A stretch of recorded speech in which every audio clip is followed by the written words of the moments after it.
pa nasasabi sa nanay Rosel mo ang totoo? Hindi pa.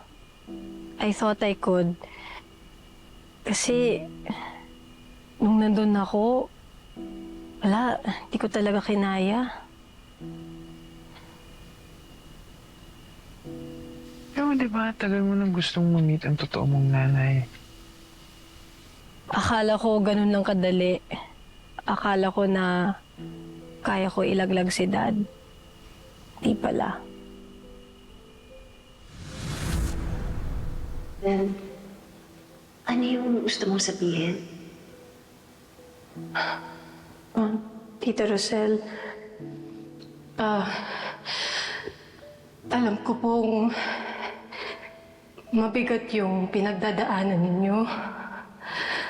Ramdam ko po yung bigat.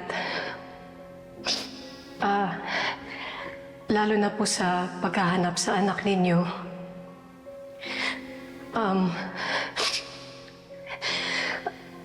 Ang gusto ko pong sabihin, kung may maitutulong man lang ako, kahit konti lang,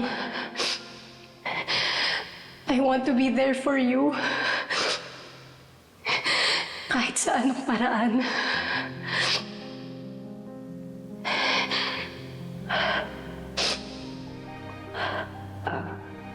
Ben, may alam ka ba? Oo nga, Bel. Ano naman ang kinalaman mo doon?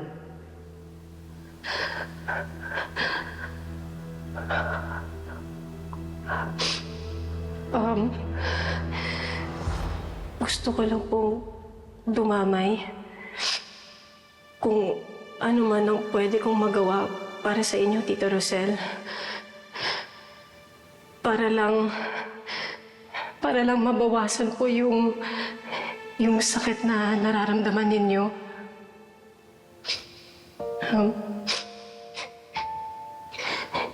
Dito lang po ako para sa iyo, Tita Rosel. Salamat. Salamat.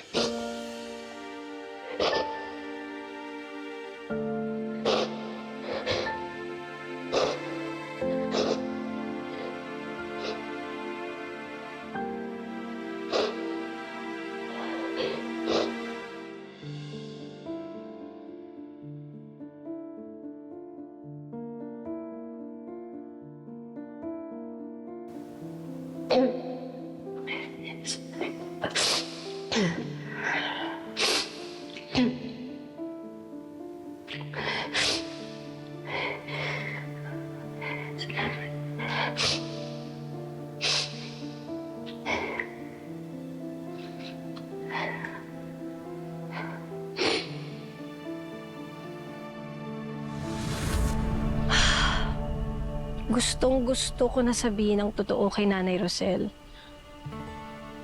Gusto ko na sabihin niya sa akin ang anak. Tawagin na niya akong anak habang yakap-yakap ko siya. Pero, naisip ko rin si Dad eh. Alam ko na galit ako sa kanya, pero he raised me. Inalagaan niya ako eh. Alam ko na niloko niya ako, but I still love him. At hindi ko siya kayang makitang nakakulong. Bakit naman patawarin siya ng nanay mo? Parang imposible yun eh. Nakita ko ang galit ni Nanay Rosel kanina. Sobra na eh. To the point na parang gusto niyang sirain ang buhay ni Dad. Yung kapalit naman nun, hindi malalaman ni Nanay Rosel mo ang totoo. Mahirap, pero unti-untiin ko. Total, magkakasama naman kami sa trabaho. Ibibigay ko sa kanya yung pag-aalaga, yung presents, yung pagmamahal, para once na nawala yung pain, baka matutunan na ni nanay magpatawad.